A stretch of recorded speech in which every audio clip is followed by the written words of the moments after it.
आज 2 ऑक्टोबर बुधवार महात्मा गांधी आणि आपले लाडके पंतप्रधान लालबहादूर शास्त्री यांचा जन्मदिन. लालबहादूर शास्त्रींचं जय जवान जय किसान हा नारा, अत्यंत साधी राहणी आणि उच्च विचारसरणी आणि त्यांचं अपघात घडवून आणलेलं निधन या सगळ्यामुळं आपल्याला चटका लावून गेलेले आहेत. महात्मा गांधींनी पण अहिंसेचा सर्वांवर ठसा उमटवलेला आहे. तर त्या दोन्ही श्रेष्ठांना नेत्यांना वंदन करूया आणि आज आपण 80व्या ओवीपासून सुरुवात करायची आहे. सर्वांना शुभेच्छा. लंकापुरी पुण्यभूमी पवित्र, तिथे नांदतो ज्ञान राजा सुपात्र. तया आठविता महापुण्यराशी, नमस्कार साष्टांग श्री ज्ञानेश्वरासी.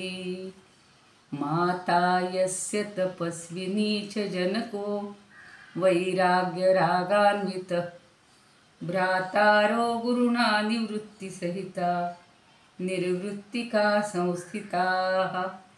इत्थं साधु कृपान्वितं स्वयमहो ज्ञानामृतेनावृतं. वंदे तं करुणाकरं प्रभुवरं श्री संत ज्ञानेश्वरं. श्री संत ज्ञानेश्वरं. ज्ञानेश्वर महाराज की जय. पंढरीनाथ की जय. आज पितृपंधरवड्याचाही शेवटचा दिवस. सर्व पितृ अमावस्या म्हणतो. सर्वांच्या सर्व पितरांना वंदन. आणि मला मुख्य आज असं वाटलं होतं सांगावं, पण सगळ्यांना माहितीच आहे की एकनाथ महाराजांचे असंच पितरांचं श्राद्ध जेव्हा होतं आणि त्यावेळेला त्यांच्या घरात सगळा हा पितराचा स्वयंपाक जो होतो श्राद्धाचा किंवा या पितरी अमावस्येचा, हा अतिशय सुरुची भोजन किंवा सगळ्या प्रकारचे पदार्थ षड्रसांनी युक्त आणि त्याचा असा घमघमाट बाहेर सुटलेला होता. आणि त्यांच्या दारावरून सगळे अंत्यज चाललेले होते. त्यावेळेला अंत्यज म्हणायचे आणि त्यांना त्या वासाने अगदी बेफाम झाले. ते असे मोहून गेले आणि ते एकमेकात म्हणतात की काय सुग्रास अन्नाचा सुगंध आला आहे, आपल्याला असं अन्न कधी बरं मिळेल. एकनाथ महाराजांनी ते ऐकलं आणि त्यांचा जीव कळवळला आणि त्यांनी लगेच त्या लोकांना थांबवलं आणि म्हणाले, तुम्ही माझ्या घरी अतिथी म्हणून यावं आणि भोजनाचा आस्वाद घ्यावा. आज जाऊन पत्नीला सांगितलं की अगं, हे सगळेजण आज आपल्याकडं पितरांच्या प्रेमाप्रीत्यर्थ आलेले आहेत, तर त्यांना भोजन घालूया. सगळ्यांना तिनं सुग्रास अन्न वाढलं. सगळे खुश झाले. आयुष्यात कधी नव्हे ते असं सुंदर अन्न जेवायला मिळालं आणि ते दुवा देऊन निघूनही गेले. आता महत्त्वाचं होतं की त्यांनी सगळ्या ब्राह्मणांना बोलवलेलं होतं, पण त्यावेळेचे ते कर्मठ ब्राह्मण त्यांच्यासाठी त्यांच्या पत्नीनं सगळं घर पुन्हा स्वच्छ धुतलं, सडा संमार्जन परत केलेलं आहे. सगळा अथपासून इथपर्यंत पुन्हा स्वयंपाक सगळा सज्ज केला आणि सगळ्या ब्राह्मणांना ते बोलवायला गेलं. तर त्यांना लक्षात आलं की यांनी आपल्या अगोदर अंत्यजांना जेवण दिलेलं आहे आणि ह्या अपवित्र घरामध्ये आम्ही येणार नाही.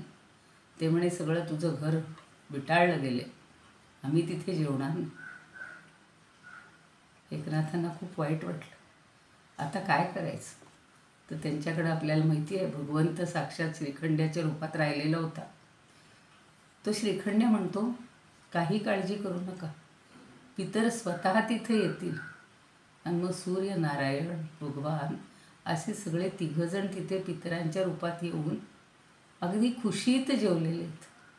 आणि ते ब्राह्मण सगळे वाकून वाकून बघतायत की कशी आता यांची फजिती होती. आणि ते पितर त्यांना आशीर्वाद देऊन गेले. तेव्हा सगळे ब्राह्मण तिथे शरण आले. आमची चूक झाली म्हणले. एवढी त्यांची मोठेपण त्यांना मिळालेलं आहे. तर सर्व पितृनिमित्त मला त्या एकनाथांनाही वंदन करावं वाटते. त्यांना असे महान सगळे पितर देवरूपात मिळाले आणि त्यांचं ते श्राद्ध यशस्वी झालं. सगळ्यांनी त्यांना दुवा दिलेला आहे, आशीर्वाद दिलेला आहे. तसंच तुम्हा आम्हाला मिळो. सगळ्यांच्या ठिकाणी आपण एकरूपत्व बघतोय, भगवंत तेच सांगतायत आणि तशी दृष्टी आपल्यालाही येवो. अर्जुनासारखं आपल्यालाही तसाच मोक्ष प्राप्त होवो म्हणून प्रार्थना करूया. आजच्या दिवसाचं खास ते वैशिष्ट्य आहे. आता आपण 80वी ओवी पुन्हा एकदा बघूया. काय म्हणत होते ज्ञानदेव. फार सुंदर अशी ओवी आणि ती आपल्याला पटलेलीच होती. काही समजून घेण्याला किंवा पुन्हा आठवायला खरं तुमच्यापैकीच कोणाला तरी विचारायला पाहिजे की काय होती ओवी, आठवते का बघा. सैंधव सिंधू पडली या, जो क्षणू धनंजया, तेणे विरे चिखी उरावया कारण काही. त्यांनी असं सांगितलं, अरे धनंजया पार्था, मिठाचा एवढासा खडा त्या सिंधूमध्ये म्हणजे समुद्रात पडल्यावर एका क्षणात तो विरघळून जातो. तेणे विरेचिखी उरावया कारण काही. तो विरून गेला, आता तो उरणार आहे का हो? त्याला काय कारण आहे उरायला? म्हणजे समुद्रात राहायला त्याला दुसरं काही कारणच नाही. तो त्याच्याशी एकरूप झालेला आहे. तैसे सर्वत्र माते भजता, सर्व मी होता अहंता, निशेष जाऊनी तत्वता मीची होसी. आता त्यांनी त्याला छान सांगितलं की अरे त्याचप्रमाणे सगळीकडे आणि सर्व काळी सर्वत्र माते भजता. माते म्हणजे मला, बरं का, नेहमी हा शब्द घोटाळ्यात टाकणारा असतो. तर माते म्हणजे मला. अरे माझंच भजन पूजन करताना सर्व मी होय ही अहंता आणि मीच सगळं काही आहे, त्यांची जी तुला अहंता किंवा हा जो तुला अहंकार होता तो निशेष जाऊन तत्व, तो अगदी पूर्णपणे संपून गेलेला. जेव्हा संपून जाईल तेणे विरेची उराव, सर्व मी होता अहंता निशेष जाऊन तत्वता मीची होसी.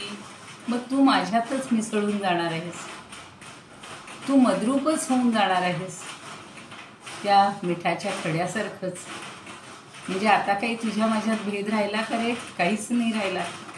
किती वेळा छान तेच समजावून देत आहेत. अशी एकरूपता आपल्या घराघरांमध्ये जरी झाली तो भगवंत समजू देत नंतर फार उशिरानं.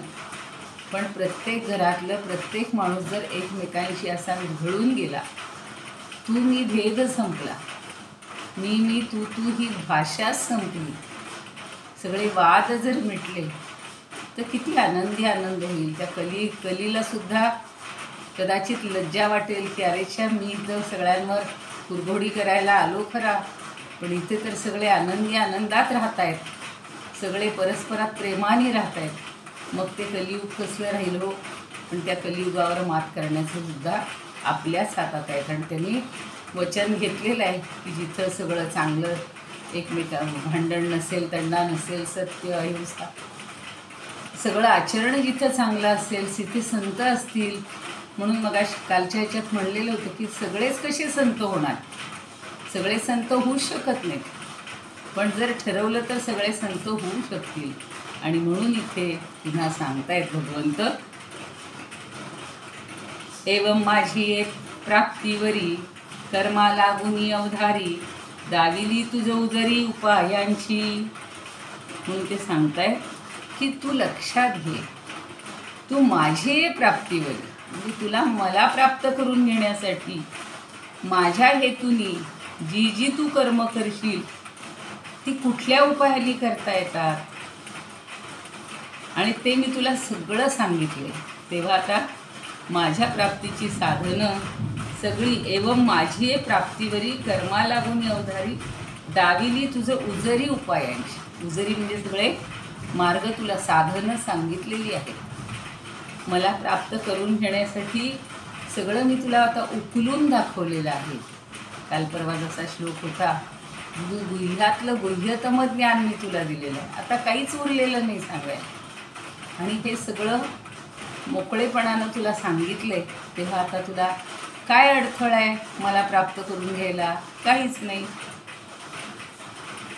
जे आधी तव पांडू सुता, सर्व कर्मे मज अर्पिता, सर्वत्र प्रसन्नता लाहिजे माझी. पुन्हा पुन्हा तेच समजावून देत आहेत की सगळी तुझी जी कर्म तू करणार आहेस, या उपायांचा आविष्कार कसा आहे, तर तुला सांगितल्याप्रमाणे सगळी विहित कर्म ती करून तू मलाच अर्पण कर, आणि ती अर्पण केलीस की माझी अखंड कृपा तुला प्राप्त होईल. तुला शाश्वत अशा प्रसन्नतेचा लाभ होईल. मी मगाशी खूप प्रयत्न करत होते, पण ते व्हिडिओ शोधता शोधता मला वेळच गेला. 1 मिनिटाचा किंवा काही सेकंदाचाच व्हिडिओ बनवला आहे सकाळी. तिथे ते योग्यही नव्हतं. वातावरण इतकं पवित्र असतं सज्जनगडावर, जे कोणी कधी गेले असतील तर त्यांना माहिती असेल. अक्षरशः आपल्या आयुष्यातला परमभाग्याचा क्षण असतो तो. तंजावरच्या अंध व्यक्तींनी समर्थांच्या सांगण्यावरून किंवा संभाजीराजांच्या सांगण्यावरून या सगळ्या श्रीराम, लक्ष्मण, सीता, हनुमंत आणि समर्थ, या सगळ्या समर्थांची नंतर बनवली असेल, या सगळ्या मूर्ती अंध व्यक्तींनी इतक्या सुंदर रेखाटलेल्या आहेत, पितळी किंवा ज्या कुठल्या धातूच्या आहेत त्या. आजही त्या आज बनवून आणल्यासारख्या दिसतात. किती वर्ष झाली बघा, 800 वर्ष होऊन गेली तरीसुद्धा त्या तशाच्या तशाच आहेत. आणि त्या सगळ्या मूर्ती ह्या आज बाहेर आणतात. तुमच्या आमच्यासारखे भक्त, त्या भक्तांना त्यांना अभिषेक करायला मिळतो. आणि आपण आता नवरात्री म्हणून बघा, आज सगळे देव चकचकीत करून ठेवतात की नाही, उद्याची तयारी म्हणून. आणि देवीचं नवरात्र असतं म्हणून देवीला छान साज शृंगार करतात. तसं काय काय त्यांना लावतात अहो, चिंच, मीठ ते लावून आधी चकचकीत करतात, पुन्हा त्यांना बाहेर आणतात मोकळ्याच्या. एवढाले मोठाले पातेले, म्हणजे केवढाले ते असतात, तेवढे भरून गरम पाणी पहाटेपासून म्हणजे गरम करून ठेवलेलं असतं. मग बाहेर आणल्यावर त्याला पिठी साखरेनं घासतात. आपण कधी हा प्रयोग करत नाही घरामध्ये. एवढाली पिठी साखर प्रत्येक मूर्तीला प्रत्येकानं चोळून चोळून चोळून चोळून, अगदी लहान बाळाला जसं आपण करतो ना त्याच्यापेक्षा जवळीकतेनं प्रत्येकाला वाटते मला हात तरी लावायला मिळू देत मूर्तीला, मला मूर्तीला साखर लावायला मिळू देत, मला मूर्तीला चिंच लावायला मिळू देत. नंतर एक तांदूळाचा भुसा असतो, तो जाळून काळा काळा करून त्याचे असे एवढे एवढे गोल लाडू करून आणतात आणि ते कुस्करून त्या मूर्तींना पुन्हा लावतात. ते सगळं झाल्यावर आणि पुन्हा प्रत्येक ते घातल्यानंतर पुन्हा पाण्याचं जलाचा अभिषेक सगळ्या महिलांनी, सगळ्या पुरुषांनी आपल्या हाताने कळशी कळशी भरून, तांब्या भरून पाणी घालायचं. आणि ते झाल्यानंतर सुवासिनींनी पुन्हा जेवढ्या आहेत तेवढ्यांनी औक्षण करायचं.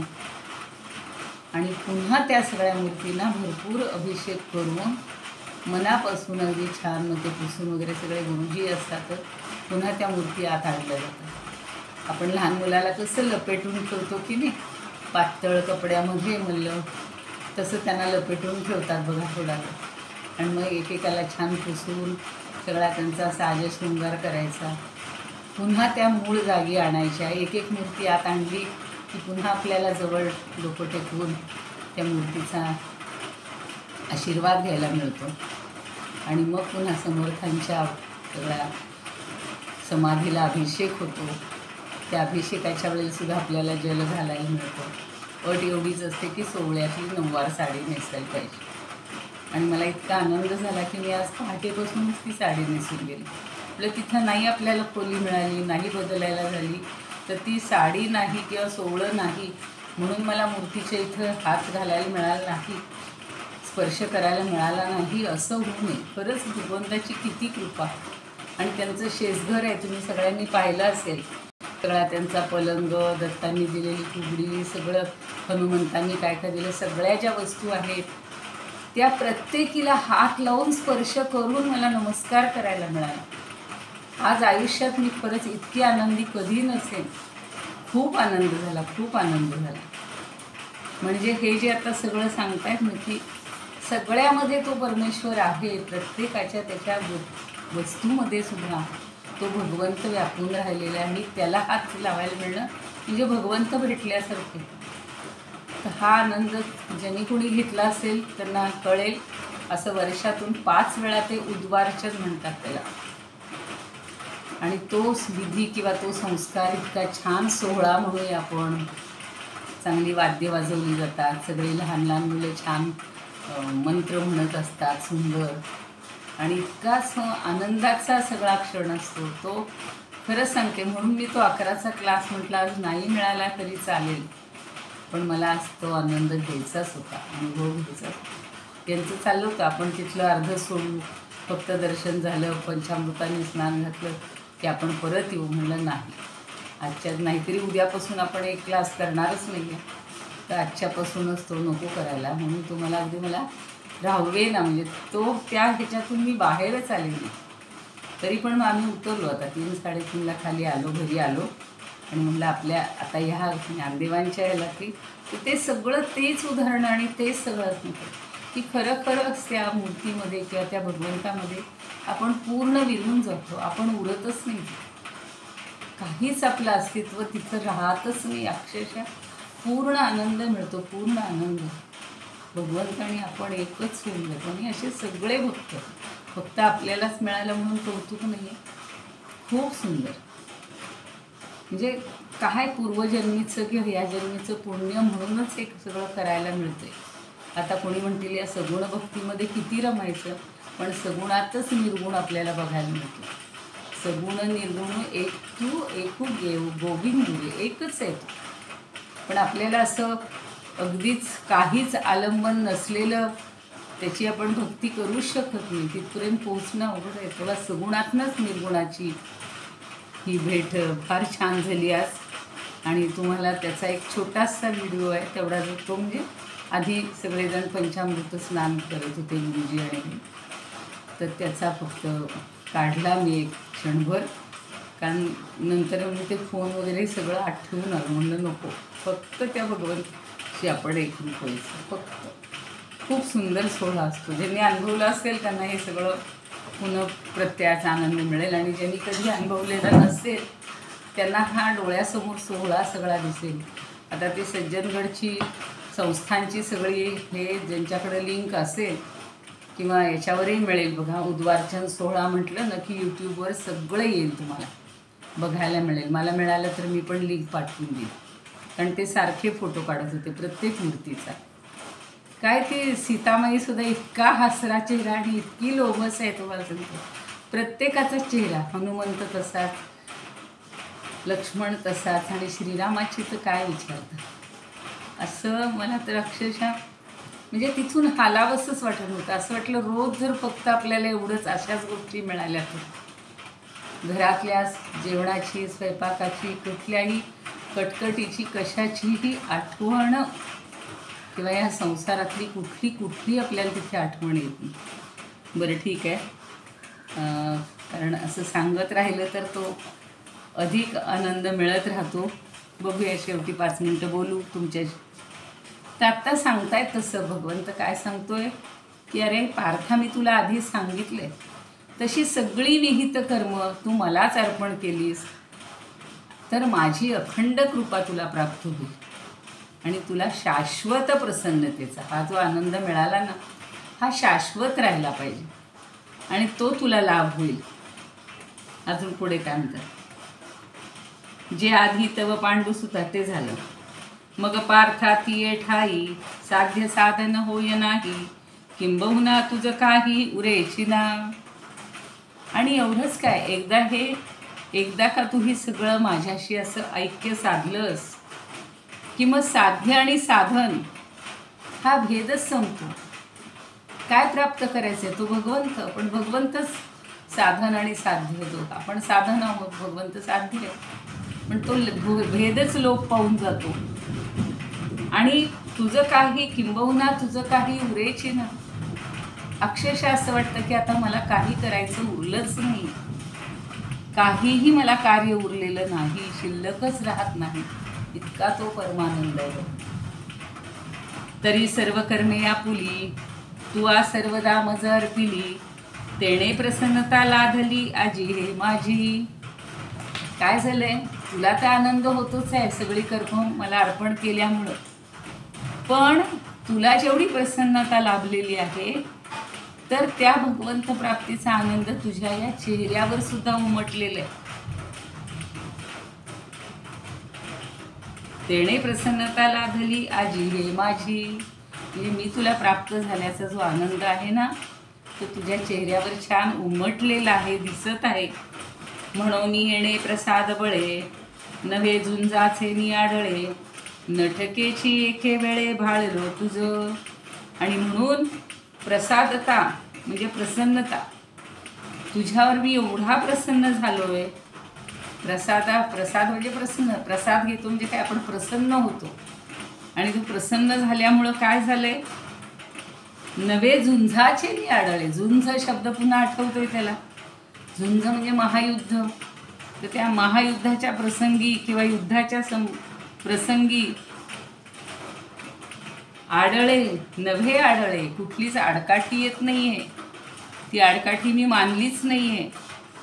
तुला सतत मी उपदेशच करत राहिलो. न ठकेची एके वेळे भाळलो तुझं. आणि मी तुझ्या भाळलोय भक्तीवर. असं पूर्वीच्या काळी म्हणायची, ती त्याच्यावर भाळली निघून गेली. तो भाळली शब्द थोडा वाईट अर्थानं समजलेला डोक्यात, पण आता इथं भगवंत सांगतायत की म्हणून भाळलो तुझं, मी तुझ्यावर प्रसन्न झालोय, भाळलोय तुझ्यावर. मला प्रेमाचा अगदी वर्षाव झालेला आहे. आणि त्यामुळं तुझी भक्ती मला फार आवडलेली.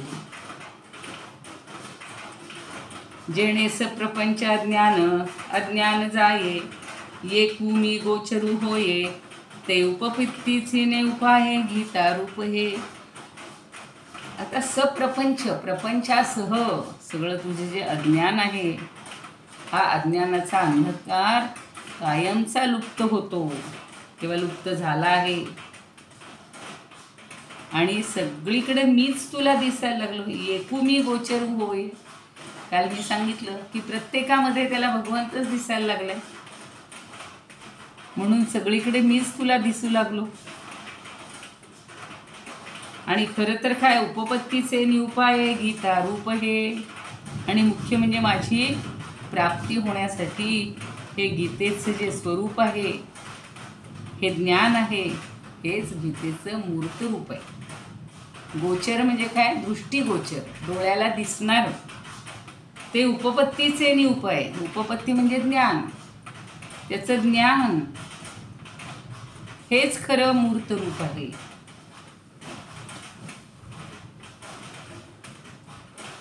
ते उपपत्तीचे उपाय गीता रूप हे. तर आता ह्या ब्रह्मांड व्यापी सगळ्या माझं तुला दर्शन झालेलं आहे, माझी प्राप्ती तुला झालेली आहे. आणि हेच गीतेचं स्वरूप आहे किंवा हेच गीतेचं ज्ञान म्हणजे त्याचं मूर्त रूप आहे. कारण नुसतं ज्ञान किंवा उपदेश हा काही आपल्याला समजत नाही, पण तो जर मूर्त रूपात आला तर आपल्याला लगेच ती गोष्ट समजते. तसं सांगतायत भगवंत की हा उपदेश म्हणजे जणू काही मूर्त रूपातच तुला दिसलेला आहे. मी या ज्ञान तुझं आपुले, नाना परी उपदेशिले, येणे अज्ञान जात सांडी वियाले धर्माधर्म. आता बघा, वियाले शब्द वापरला. तर सांगतायत की आत्तापर्यंत मी तुला काय केलं, मी या ज्ञान तुझं आपुले, मी हे जे माझं ज्ञान होतं हे तुला वेगवेगळ्या प्रकारे, नाना प्रकारे सांगितलं. नाना परी उपदेशिले, वेगवेगळ्या प्रसंगाने, वेगवेगळ्या प्रकारांनी सांगितलं. येणे अज्ञान जात सांडी वियाले धर्माधर्म. आणि मग हे सगळं अज्ञान जे आहे हे सगळं तुझं संपून गेलं. त्या ज्ञानाच्या योगाने धर्म अधर्म म्हणून जेवढं विश्वात जे काही पसरलेलं आहे ते सगळं तू आता धर्माधर्म जे ते टाकून दे.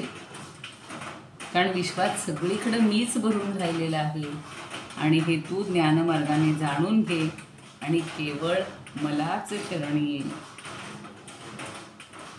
आता तुझ्या मनात काहीही संशय ठेवू नकोस. अजूनही एवढासा काही मनामध्ये संशय असेल तर तो तू काढून टाक.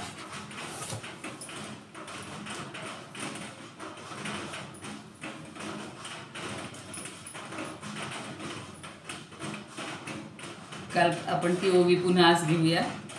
सिंधू माझी पडे सैंधवाचा कण, न लागता क्षण विरे जैसा, तया कणा लागी नसेची कारण, कणपणे भिन्न उगवया उरावया, तैसे सर्वा ठाई मातेची भजता, आघवे मी होता सुनिश्चये, अहंता निश्चये लोकोनी तत्वता, मीच होसी पार्था स्वभावे तू, कर्मापासून या मतप्राप्तीपर्यंत उपाय हे स्पष्ट सांगितले, प्रसन्नता माझी लाधेल सर्वत्र, मज कर्म मात्र समर्पिता.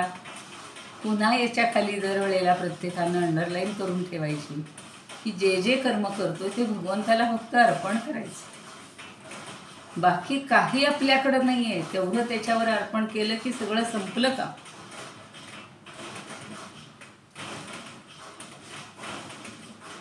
तेणे योगे माझा प्रसाद हा तुझ, लाधला से आज भक्त राजा, अगा पाहू जाता येतो रणांगण, येथे ज्ञान कोण उपदेशी. हे रणांगण काय, हे उपदेश करण्याचं ठिकाण आहे का हो. पण ते तुला का सांगतोय मी आत्ता, त्याचं कारण तूच आहेस. परिप्रसादाच्या बळे धनंजया, कैसा भाळोनिया गेलो तुझ. तुला प्रसाद द्यावा, तुझ्यावर प्रसन्न झालो म्हणून मी हे सगळं भाळलो तुझ्यावर. जेणे होय मज एकाचे दर्शन, लोकोनी अज्ञान सप्रपंच, ते हे गीता रूप ज्ञान संयुक्तिक, नाना परी देख सांगितले, ज्ञान बळे तेणे सांडी तू अज्ञान, मूळ जे कारण धर्माधर्म. धर्म अधर्म हे सगळं जाणवणारं जे कारण आहे ते म्हणजे आपलं अज्ञान. अज्ञानातच आपण राहिलेलो आहोत. आपल्याला वाटतं मी एवढी मोठी डिग्री घेतली, मी काय आता अडाणी आहे का. पण आपण आपल्या आपल्या विषयात जरी तरबेज झालो असलो तरी या अध्यात्माच्या परमार्थाच्या ज्ञानामध्ये आपण तसे अज्ञानीच असतो. आणि त्यामुळं हे अज्ञान दूर करणे हे आपल्या सद्गुरूंचं कर्तव्य आहे. ते आपल्या पाठीशी आहेत, ते आपल्याकडनं काही ना काहीतरी करून घेतात, आपल्याला समजावून देतात. आणि म्हणून तू आता हे ज्ञानमार्गानं सगळं जाणून घे राजा, आणि फक्त मला शरण, मामेव शरणं व्रज. तो श्लोक छान सांगलेला आहे. त्या श्लोकावरचंच एवढं सगळं छान आपल्याला समजलं आहे. आता याच्यावर त्यावेळचं वातावरण कसं असेल त्याचा थोडासा आपण आढावा घेऊया. आणि उद्याला सर्व धर्मान परित्यज्य मामेकम शरणं व्रज. पुन्हा पुन्हा पुन्हा एखादी गोष्ट पटवून दिल्यानंतर माणसाच्या अगदी अंतरंगात कोरली जाते आणि मग मनुष्य तिथून अजिबात विचलित होत नाही. म्हणून काय म्हणतात बघा की त्याचे गुरु सद्गुरू निवृत्तीनाथ आहेत, त्यांच्या शेजारी हा आसन मांडी घालून बसलेला आहे आणि मानवी रूपातला हा भगवान श्रीकृष्णच. त्या श्रीकृष्णाला ज्ञानदेवांनी नमस्कार केलेला आहे, सद्गुरूंना नमस्कार केला. त्यानंतर ज्ञानदेवांनी सर्व श्रोत्यांना नमस्कार केला. आपल्या आसनावरून उठले, भगवंतापाशी आले, साष्टांग नमस्कार घातला. भगवंतानं ज्ञानदेवांना अलगद उचलून धरले, गाढ आलिंगन दिलं. अरे ज्ञानदेवा, तू या गीता भाष्याच्या निमित्तानं माझ्या मौनाची भाषा किती सहज उलगडतोयस. मी खरा गप्पच बसलेला आहे, जास्त बोलत नाही आहे, पण माझे भक्तराज अर्जुनाबरोबर झालेलं सारं बोलणं हे व्यासकृपेनं तुझ्या तळहातावर आलं रे. तळहातावर मावणारं पण मानवी जीवन अक्षरशः उजळवून टाकणारं असे हे गीता श्लोक तू तुझ्या तरल आणि शाश्वत अशा अक्षरभाष्यातून पुन्हा अवकाशव्यापी करतो आहेस, पुन्हा त्याला व्याप्त करत आहेस, व्यापून टाकत आहेस. मी जे काही माझ्या लाडक्या परमभक्ताशी प्रत्यक्ष त्या कुरुक्षेत्रावर बोललो ते सर्व तू माझ्या मोहिनी रूपाला साक्ष ठेवून सर्वांना सांगत आहे. कारण त्या मोहिनीच्या रूपामध्ये जेव्हा हे सगळं अमृत वाटलेलं होतं आणि मग तिथे काय काय झालं आपल्याला माहिती आहे देवासूर संग्रामाच्या वेळेला. आणि साक्षात मोहिनी राजाच्या मंदिरामध्ये ही चाललेली होती कथा. सगळी ज्ञानदेवी सांगत होते ते समजावून. तर ते म्हणतात की जे मला शरण येतात त्यांचा मोक्ष मार्ग मी उजळून टाकतो. त्या माझ्या सर्व परमभक्तांना मी दुःखमुक्त करतो आणि त्यांच्यावर केवळ शाश्वत सुखाची बरसात करतो. माझंच मानवी रूप घेऊन आलेल्या अर्जुनाला मी नाना परीनं आत्मज्ञानाचा उपदेश केला, नाना परीनं केला आणि धर्माधर्माचा अंधकार मी नष्ट केला त्याचा सगळा. केवळ त्या माझ्या अर्जुन नावाच्या परमभक्तासाठी मी माझी हजारो रूप प्रगट केली. ज्ञानदेवा, तू तुझ्या अमृत भरल्या भाष्यातून माझी असंख्य रूप प्रगट केलीस, करतो आहेस. महर्षी व्यासमुनींनी 1.25 लाख अशा शाश्वत श्लोकामधून संपूर्ण महाभारत मला अक्षर माध्यमातून प्रगट केलं. महाभारतात पहिल्यांदा प्रगट झालेला आहे भगवंत. त्यानंतर तू मानवी रूप घेऊन प्रगट झालास आणि या गीता भाष्यातून अपूर्व असं माझं अवकाशव्यापी नीलवर्णी रूप तू अक्षर केलेलं आहेस. कधीही ते क्षर होणार नाही, नाश पावणार नाही. आजपर्यंत माझे गुण गाणारे हजारो कवी झाले, पुढेही होतील. परंतु ज्ञानदेवा, महर्षी व्यासांनंतर तू जे मला आकाशाच्या पटलावर चितारलेस तसं कुणीही रंग भरू शकलं नाही. किती सुंदर रंग भरले तो ज्ञानदेवांनी. ज्ञानदेवी पुन्हा पुन्हा वाचावी. मला तर आज पुन्हा असं वाटायला लागलं की रोज, मागे एकदा तो हे केलेला होता की रोज 100 किंवा 300 ओव्या म्हणायच्याच, पण इतक्या म्हणण्यापेक्षा सुद्धा त्यातल्या 5 ओव्या का होईना अगदी आकलन करून मनापासून त्याचा आस्वाद घेऊन त्याच्यानुसार आपल्याला एक तरी ओवी अनुभवावी. हा एक जर आपण वसा घेतला, कधीतरी 9000 आता आपल्याला एवढे आहे की नाही आयुष्य माहिती नाही, पण जितकी होता होईल तेवढी ती आकलन करून घेणं हे तर आपल्या हातामध्ये आहे. ते सांगतायत की ज्ञानदेवा, तू माझ्या शाश्वत स्वरूपापर्यंत येऊन पोचलास.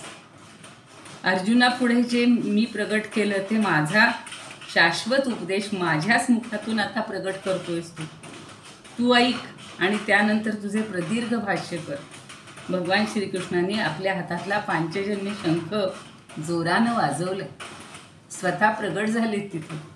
संपूर्ण मंदिर त्या अपूर्व अशा शंखनादाने निनादून गेलं होतं. सकाळी सुद्धा असाच शंखनाद एवढासा छोटा मुलगा करत होता. इतकं मन भारावून जात होतं. श्रोत्यांना काहीच कळत नव्हतं. एक मानवी देह ज्ञानदेवांबरोबर भान विसरून बोलतो आहे एवढं फक्त त्यांना कळलं. फक्त त्या तेजपुंज माणसाने आपल्या हातातला शंख वाजवला हे सर्व श्रोत्यांनाही कळलं. भगवंताच्या मुखातून गीता श्लोक प्रगट झाला. आता उद्या जो श्लोक घ्यायचा आहे तो, सर्वधर्मान् परित्यज्य मामेकं शरणं व्रज अहं त्वां सर्वपापेभ्यो मोक्षयिष्यामि मा शुचः. इथेच थांबूया, उरलेला भाग उद्या घेऊयात. आज 89 पर्यंत ओव्या झाल्यात. इदमुपकर्तुं भुवनमण्डलं समुदितमिव भास्करं सादरं वन्दे ज्ञानेश्वरं. त्रिभुवनमाता भगवद्गीता लोकमंगला लोकविश्रुता लोकहितं संततं ध्यायता येन ज्ञानेश्वरी विरचिता श्रुत्वा प्राकृतगिरं सादरं वन्दे ज्ञानेश्वरं सादरं वन्दे ज्ञानेश्वरम्. आरती ज्ञानराजा महाकैवल्य तेजा सेविती साधू संत मनोवेधला माझा. आरती ज्ञानराजा. लोपले ज्ञान ज्योती हित विनती को अवतार पांडुरंग नाव ठेविले ज्ञानी आरती ज्ञानराजा कनकाचे ताट करी उभ्या गोपिका नारी नारद तुंबरुगो सामगायन करी आरती ज्ञानराजा